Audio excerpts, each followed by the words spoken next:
Hey guys, I thought I'd follow up the unboxing with the first impressions video, and I thought it would be appropriate to start with how incredibly light this laptop feels in the hand. So only 1.14 kilograms, there are very few equivalently spec'd laptops out there that are lighter than the Carbon, and it really is convenient to easily be able to take the laptop everywhere I go. We also can't forget to mention that 180-degree hinge, which makes the laptop very versatile and convenient to use in different situations. For example, whether you want to stand at a desk or sit at a desk, the hinge will be able to accommodate that. I also love how small the laptop is. It manages to squeeze a 14-inch display into a 13-inch body. For comparison, here's my old T420. The Carbon fits easily inside. Obviously it doesn't make sense to compare an Ultrabook with an outdated T420, but I thought it illustrated the compact nature of the Carbon very nicely.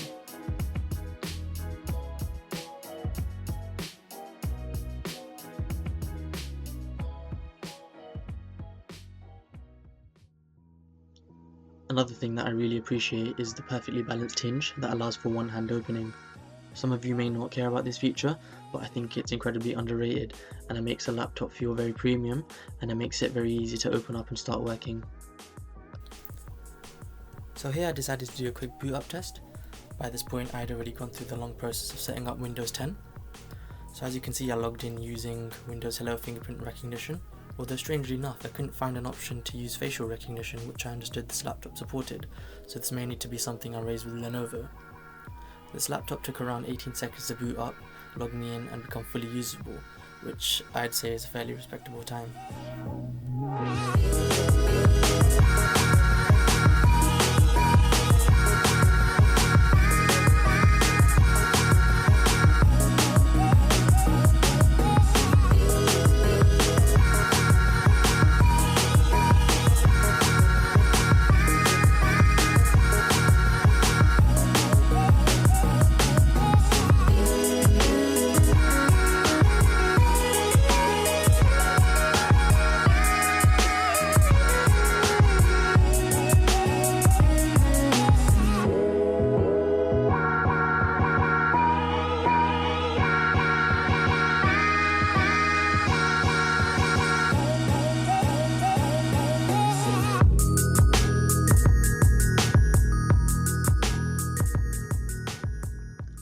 So for my final clip, I decided to do an SSD benchmark.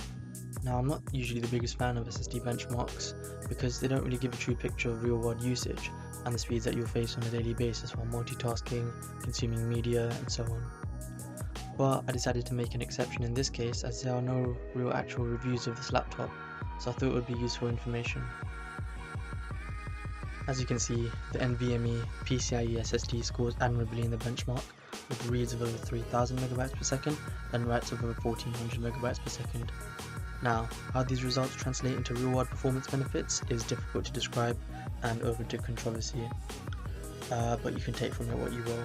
However, please let me know in the comments below if you'd like any more real world footage or any other specific areas covered, or if you simply want another benchmark performed. Well, that sums up the unboxing and the first impressions video. If you found it useful, feel free to like the video and comment on the video for more great content.